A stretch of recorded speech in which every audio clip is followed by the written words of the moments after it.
بسم اللہ الرحمن الرحیم۔ آج کی نشست میں ہم ایک عمومی سوال کا جواب دینا چاہتے ہیں۔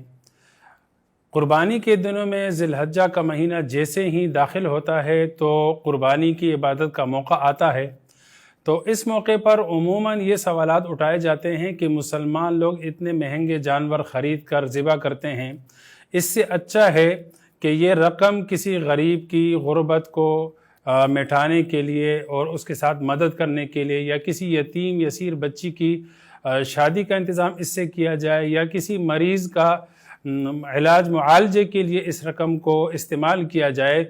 تو یہ ضرورتیں ہیں جو معاشرے میں عام ہیں، تو قربانی پر اتنی رقم خرچ کرنا اس سے بہتر یہ ہے کہ ان ضروریات اور غریب ناداروں کی مدد کے لیے اس رقم کو خرچ کیا جائے، تو اس میں اللہ کی رضا بھی زیادہ ہے اور دوسروں کی مدد بھی اس میں زیادہ ہے۔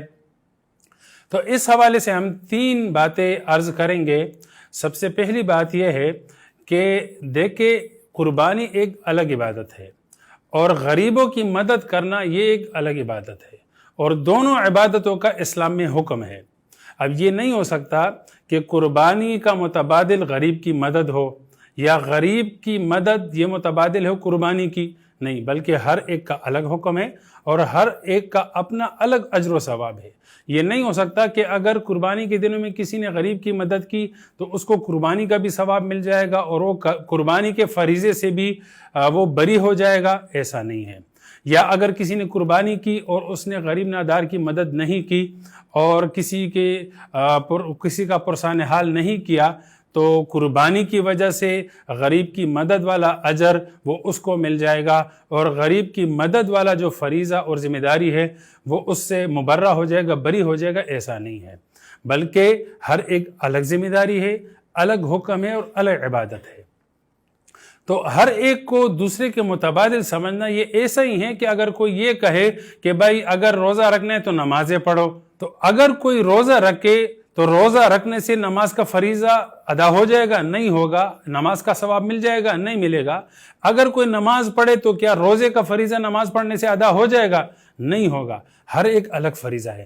تو ایسے ہی غریب کی مدد کرنا اور کسی کے ساتھ تعاون کرنا اور کسی کے علاج معالجے کے لیے اپنی رقم استعمال کرنا، کسی غریب بیٹی کی شادی کروانا، یہ ایک الگ حکم ہے اسلام میں، اور اسی طرح قربانی ایک الگ حکم ہے۔ تو ایک فریضے کو انجام دینے سے دوسرے فریضے کی ذمہ داری یہ پوری نہیں ہوتی، دوسرے فریضے کا اجر و ثواب نہیں ملتا۔ تو ہر ایک کو دوسرے کا متبادل نہیں سمجھا جائے، بلکہ ہر ایک کو مستقل عبادت سمجھا جائے۔ اب قربانی کی حیثیت شریعت میں کیا ہے؟ تو قربانی کی حیثیت شریعت میں وہ ایک عبادت کے طور پر ہے، وہ غریبوں کے ساتھ تعاون کے طور پر نہیں ہے۔ تو لہٰذا غریبوں کے تعاون کو لے کر قربانی کی حقیقت کو مسخ کرنے کی کوشش نہ کی جائے۔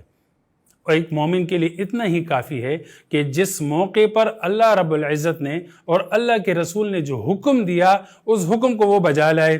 اب ذی الحج کے 10ویں ذی الحج میں اللہ تعالیٰ نے مسلمانوں کو قربانی کرنے کا حکم دیا۔